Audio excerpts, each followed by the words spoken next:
Hi again, everyone, and welcome to Utopia. Today we will visit with one of Utah's first organic co-op farmers and reveal the shocking situation of the shrinking farmland in Utah. And later, we will be kicking the dirt off our boots, putting on our waders, and fly fishing the Green River. You won't want to miss that.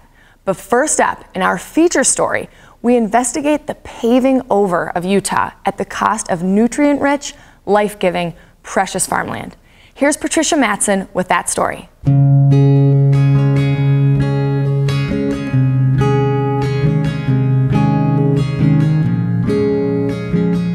John Borski wasn't always a farmer. In his 30s, a health-conscious doctor who lived next door mentioned 3 letters, C-S-A, and John was hooked. Before he graced the Utah local farming scene, he graced the ballet scene.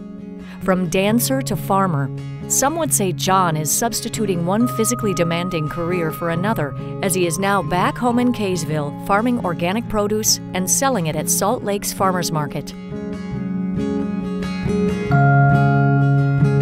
The neighbor said it's called CSA, Community Supported Agriculture. I guess in other countries they've been doing it for years.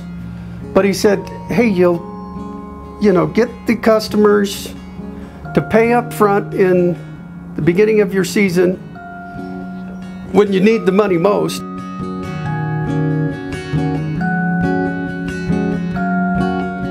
We are losing farmland at a rate of 30 acres per day here in the state of Utah. The main reason for that is because it's the easiest land to develop. And also because farmers are getting older, and as they transition out, their kids can't afford to keep a hold of the land. Wendy Fisher is the executive director and founder of Utah Open Lands, the state's first local land trust. Wendy and Utah Open Lands spend much of their efforts creating conservation easements, which are legal agreements entered into voluntarily between a landowner and a trust or government agency that forever protects the conservation value of the land. In the case of the farms they protect, the land continues being farmed, whether by the family or leased at a tenable rate. Since Wendy started Utah Open Lands in 1990, they have protected over 60,000 acres. Farming in Utah is in trouble. And part of the reason for that is if you look at the way that Utah is laid out, we have mountains and we have valleys. And the easiest areas to develop are the flatlands. And those tend to be the lands that have been farmed. They're easy to develop, and therefore they are the first landscapes that get put on the chopping block. Land conservation has never been so critically important in Utah. According to the U.S. Census Bureau estimates for 2015-16, Utah was the fastest growing state in the entire nation. While Texas may have had the greatest raw number increases in residents, Utah had the highest % growth in relation to existing population. And these people are moving in on top of topsoil, nutrient-rich, prima farmland soil, which once gone is truly irreplaceable, just like the farmers that are replaced along with the land lost to asphalt and concrete. So I think you don't have to be that smart to realize there's a lot more money when they've got a grocery store sitting on some corner than there is a field of pumpkins. What I see is just the lure of money when you've been in a family for so long that is worked so damn hard and hasn't made much money, and the opportunity to become a millionaire. I know farmers right now in Layton could be millionaires and they're driving old beat up trucks, but they're too ornery and they just, they're hanging on to the farm because it's their life and that's what they enjoy doing.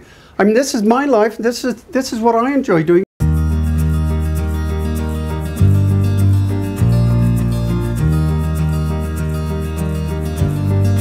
Family farms are losing out to corporate farms, and quite simply, the price of land.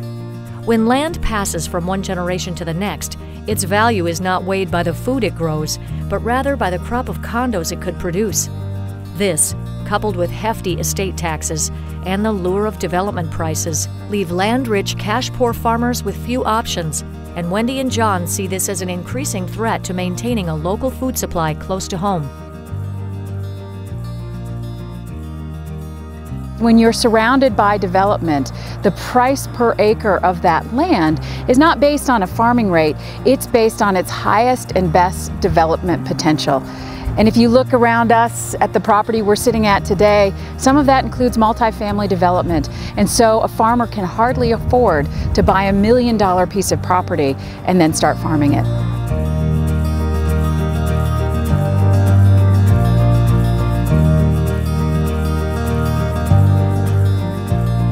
What is the value of Utah family farms? The concept of economic value has confounded experts since the founding of the discipline. For land, it's even more complicated.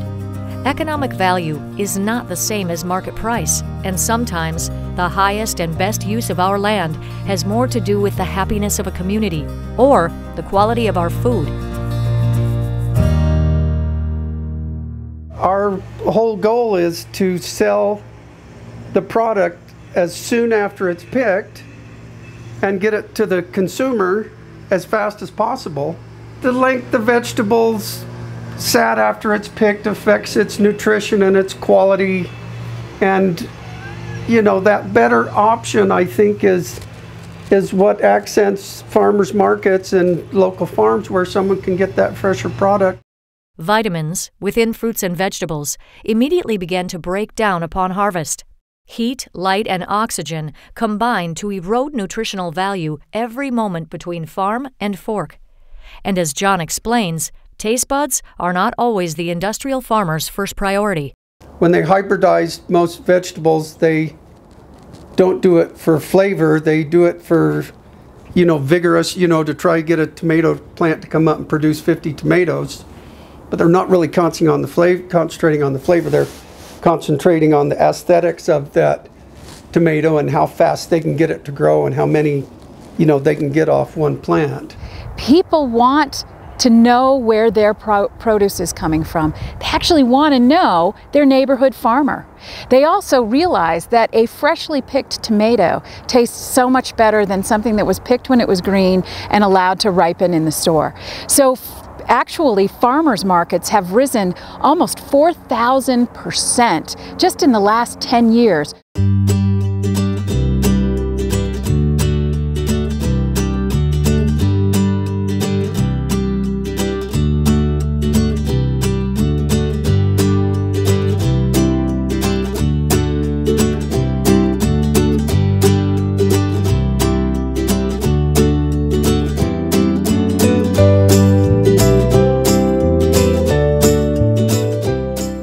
In 2012, the last time the agricultural census was conducted, farms with direct sales to consumers were 6.9% of the nation's 2.1 million farms.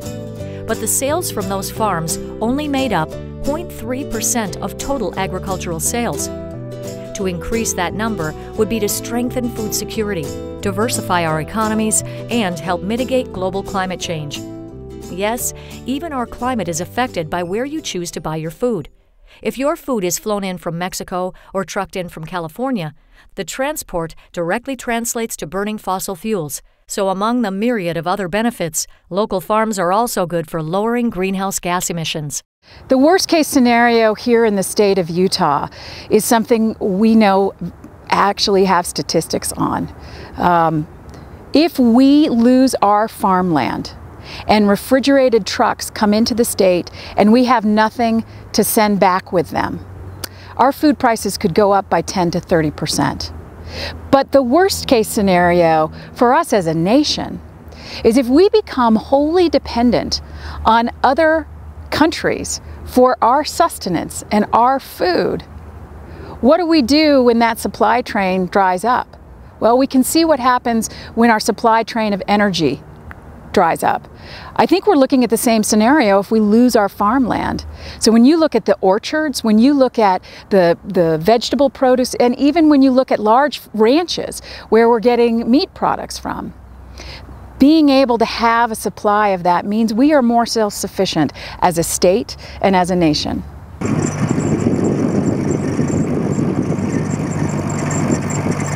You know, you hear Monsanto and these big chemical companies say, oh, we've got to feed the world.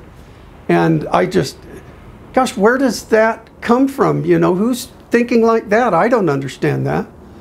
I think anyone that has a local garden here, I encourage them to do it. And if they've got questions about it, they can ask me, and I might have an answer because I grow here locally. And maybe that's where we can find the most important aspect and benefit of local farmers. It's not just the food they provide, but the institutional knowledge that is so integral to a community. What happens when we rely on all our food from sources outside of our state and even outside of our country? What happens when the food you eat is not regulated for food safety or working conditions on the farms and ranches where the food originates? What happens when we lose our farms? So tell your representative that you support farms. Actually, mail a letter. It will matter. And you help when you buy produce from a local farmer. Create a demand for locally grown agriculture by making sure they sell out early and often. And search online for your local CSA farm. It may be closer than you think.